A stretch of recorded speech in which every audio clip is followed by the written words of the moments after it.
चाहे बीमार हो, चाहे तू बिस्तर में पड़ा रहे, लेकिन उठ के तुझे मेरे 4 पाकिस्तानी बच्चों के लिए खाने का बनाना पड़ेगा। तो जय श्री राम, जय श्री कृष्ण, राधे राधे दोस्तों। कैसे हैं आप सब? आई होप आप सब अच्छे होंगे और मैं भी एकदम बढ़िया हूँ। तो आज एक नया अपडेट है ना, तो आप लोगों ने देखा ही होगा इसका आज का ब्लॉग। जो चूहा है, काला कौवा, मरे जैसी उसकी हालत हो गई है और वो ऐसा बिस्तर में पड़ा हुआ है। आप उसकी शक्ल देखो, ऐसा लग रहा है कि अभी जाए जैसा हो रहा है। और भगोड़ी देख रहे हो आप, तुम्हारे पैर दुख रहे हैं, हाथ थोड़ी ना दुख रहे हैं। उठो और उठ के खाना बनाओ बच्चों के लिए। तू सुन नहीं रहा है क्या मैं क्या कह रही हूँ तेरे को? है तो भाई हुक्म चला रही है मिसिस गुलाम हैदर अपने बड़े वाले बेटे के ऊपर कि उठ और तू खाना बना, है ना। और पास में जफर की बेटी खेल रही है, आपने देखी होगी, है ना। बच्चे कैसे गंदे भूखे प्यासे घूम रहे हैं। इसको 1% भी नहीं, भले वो मर रहा हो तो तुम कल का मरता आज मर, लेकिन उठ तो पहले मेरे बच्चों के लिए कुछ खाने का बना, मेरे बच्चे खाएंगे। और खाएंगे क्या? आलू, है ना, फ्रेंच फ्राइज, आपने देखा ही होगा, दम बिरयानी। हाँ, दम बिरयानी में तो आज लगता है चिकन विकन सब गिरेगी उसकी, है ना। लेकिन आप ये देखो कि क्या खिलाती है दोस्तों, है ना।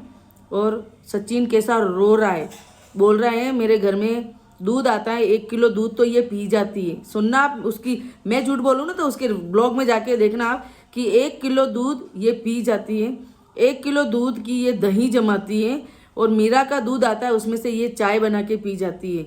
तो अब आप देख रहे हो ये भगोड़ी घुसपैठिया कितनी बड़ी वाली भुक्कड़ है कि ये घर में दूध बिल्कुल भी रहने नहीं देती है। और वो क्या कह रहा है पता है आपको? वो कह रहा है कि मुझे ये ऐसे भी नहीं बोल रही कि सचिन जी आप 1 गिलास दूध भी पी लो, है ना। मुझे ये कभी भी नहीं कहती है कि आप 1 गिलास दूध पी लो। तो अब आप सोच सकते हो दोस्तों कि ये किसी की नहीं है। मैं तो हमेशा ही कहती थी जो अपने बच्चों का कैरियर भविष्य बिगाड़ सकती है ना, वो औरत कभी किसी की नहीं हो सकती। और आखिर उसने उठ के, आपने देखा हो तो वो आलू छील रहा है ना, काम कर रहा है वो। मतलब आप एक चीज़ देखिए, एक वो इंसान, उसकी तबीयत ऐसी खराब है ना, उसकी मरने जैसी हालत हो रही है, लेकिन फिर भी उसको कोई फर्क नहीं पड़ रहा है, उसको कोई लेना देना नहीं है ना। तो मतलब यार वो उसकी वो छोरी देखो, और वो मीरा रो रही जो देखो आप, मीरा को दूध नहीं दिया, इतनी देर वो पड़ा था, वो छोरी भी रो रही वहाँ पे है। फिर भी तो उसको, उस बच्चे को मतलब एक बोतल दूध देने में भी इसको ऐसा जोर आ रहा है ना। आखिर बहुत देर तक उस छोरी को रुला के फिर इन्होंने उस बच्ची को दूध दिया। और उस सचिन को बोल रही है कि उठ जा, देखो ये कितना निठल्लापन कर रहा है, इतना बोल रही तो भी उठ नहीं रहा है भाई। उसको कितना माथे पड़ के, आपने अगर देखा हो आज के व्लॉग में, तो आखिर उसको उठा के उसको आलू की टोकरी पकड़ाई है कि तू आलू छील, बच्चों के लिए फ्रेंच फ्राइज बना, है ना, बच्चों को फ्रेंच फ्राइज खानी है, ठीक है ना।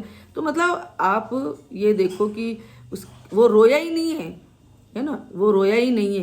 क्योंकि दोस्तों हम सबको मालूम है कि वो खुद भी कह रहा है कि इसको देखो ये कैसी हो रही है और मुझे देखो मैं कैसा हो रहा हूँ। तो भाई काले जाम्पल, तू ऐसा इसलिए हो रहा है कि तुझे ये जरूर कोई ऐसी चीज़ दे रही है जो तू दिन ब दिन गल रहा है और तेरे मरने जैसी हालत हो गई है ना। क्योंकि अगर तू कहता है ये तो सब होटल में खाना खाने जाते हैं, तू होटल में खाना खाने नहीं जाता है। और अगर तू होटल में खाना खाने नहीं जाता है, तू घर में खाता है, तो तू फिर ऐसा क्यों हो रहा है?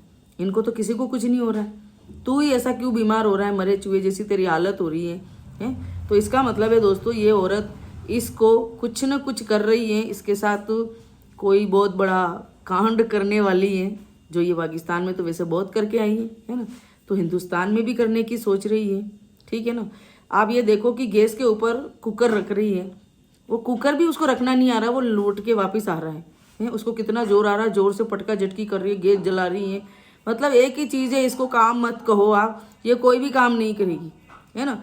मैं वो छोरियों को रोटियां बनाना सिखा दिया इसने, है ना। वो तुम्हें भूख लगे तो तुम रोटी बना के खाओ, बाकी कुछ है तो भले तू बीमार है लेकिन तुझे उठना पड़ेगा, है ना, तुझे बच्चों के लिए खाना बनाना पड़ेगा। मतलब आप ये देखो, और देख रहे हो उसकी ऐसी नकल कर रही है लंगड़ी चल चल के उसको कि ऐसे चल रहा है ये। तो आप सोच सकते हो ये किसकी होगी, जो अपने पति की, अपने बच्चों की, अपने परिवार की नहीं हुई, है ना, वो किसकी होगी। और कुछ इसके चाटुकार मेरे वीडियो का ऐसा इंतजार करते हैं कि जैसे भूखा कुत्ता नहीं हो हड्डी के लिए, ऐसा इसके चाटुकार इंतजार करते हैं भौंकने के लिए, है ना। पता नहीं कहाँ कहाँ से उठ के इसके कुत्ते छोड़ रखे हैं मेरे पीछे, जो अनाप शनाप अनशन बोल रहे हैं, है ना, मतलब इनको शर्म भी नहीं आती। मेरे को लग रहा है तू जो ये नई 2 दिन से मेरे एक्टिव हुई है ना, मेरे को लग रहा है तू भी भगोड़ी जैसी है, तू भी भगोड़ी की ही बहन है, तू भी ऐसे ही यार करती फिरती है, इसलिए आके यहाँ कुत्तों की तरह भौंक रही है ना। तू समझ ही जाएगी मैं कौन किसको बोल रही हूँ, जो 2 दिन से एक्टिव हुई है ना।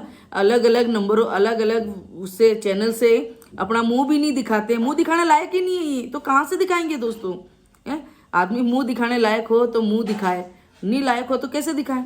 खाली कुत्तों की तरह भोंकना है इनको, है ना, ये सिर्फ भोंक सकते हैं।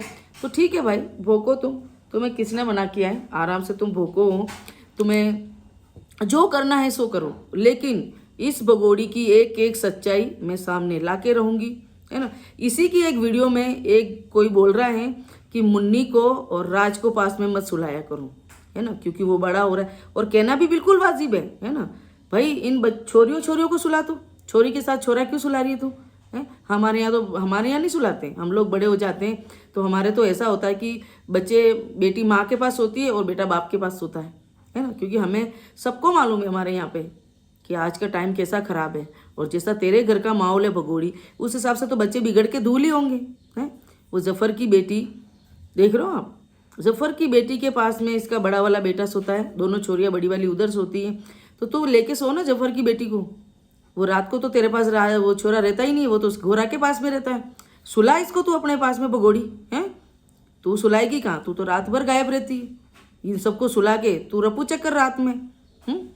भगोड़ी तेरा एक एक चीज़, है ना, सब नोटिस करते हैं कि तू भगोड़ी किस हालत में मतलब कर रही है, क्या करना चाह रही है ना। मुझे इसका चाटुकार बोल रही है, कोई पता नहीं कौन है वो ऐसी जो मुझे बोल रही है कि तू तेरा देख, तो मैं मेरा ही तो देख रही हूँ, मेरा हिंदुस्तान है, मैं देखूंगी ना। मैं नहीं देखूंगी तो तेरे जैसे चाटुकार थोड़े ना देखेंगे, तेरे जैसे चाटुकार तो उसकी चाटुकारता करेंगे, है ना। तो तू मुझे मत सिखा यहाँ आके कि मुझे क्या करना है और क्या नहीं करना है, ठीक है ना। तो भाई अब आप खुद इस ब्लॉग में देखो कि इस ब्लॉग में क्या ऐसा स्पेशल है ना। स्पेशल एक ही चीज़ है कि काले जामफल की हालत बहुत बहुत ज़्यादा ख़राब है ना। और ये ना इसको हॉस्पिटल ले जाती है, ना इसको दवाई दिला रही है, ना इसकी कोई जांचें हो रही है, क्योंकि ये पिछले कई दिनों से बीमार है। ये कावड़ का तो बहाना है कि इसके पैर दुख रहे हैं, लेकिन ये कम से कम काफ़ी दिन हो गए कि ये बहुत बुरी कदर से इसकी तबीयत ख़राब हो रही है दोस्तों। और क्या पता इसको सुलटाने के चक्कर में ये इसको कुछ खिला रही है, ऐसा कुछ दे रही है दवाई खाने में, जिससे ये दिन ब दिन ऐसा सूख रहा है और इसकी हालत नहीं है। लेकिन देखो आप कितनी बुरी कदर से इसको टॉर्चर कर रही है, इतनी बुरी कदर से टॉर्चर कर रही है कि कुछ भी कर तुझे काम करना पड़ रहा है। और वो उठ के देखो आप कैसा काम कर रहा है, रोता रोता है। इसीलिए काम कर रहा है काले जामफल कि तुझसे कमाई नहीं होती, इज्जत की कमाई होती, माँ बाप के कहने पे शादी करी होती ना, तो आज ये तेरे को दिन नहीं देखना पड़ता। तुझे तो सब इस टाइम पाकिस्तानी, अपने आप को सन्नी देओल हैं, और इसको अमीषा पटेल समझ रहा था। तो अमीषा पटेल तो कुंवारी थी, हैं, उसमें वो जो पाकिस्तान से वो लाया था उसको, तारा सिंह, सकीना को, तो सकीना तो कुंवारी थी। ये सकीना तो तेरी अधेड़ उम्र की 4 बच्चों की अम्मा, पाकिस्तान के अंदर बड़े बड़े गुल खिला के आई हुई हैं, और उसको तो हिंदुस्तान के अंदर इलीगल तरीके से अंदर घुसेड़ा तूने है। सबसे बड़ा तो तू है गद्दार इस देश का। और मैं तो कह रही हूँ ठीक है, तेरे साथ ऐसा ही होना चाहिए, तेरे जैसे इंसान को जीते जी भुगतना चाहिए। मतलब बहुत अच्छा भुगत रहा है दोस्तों, ये बहुत ही अच्छा, है ना।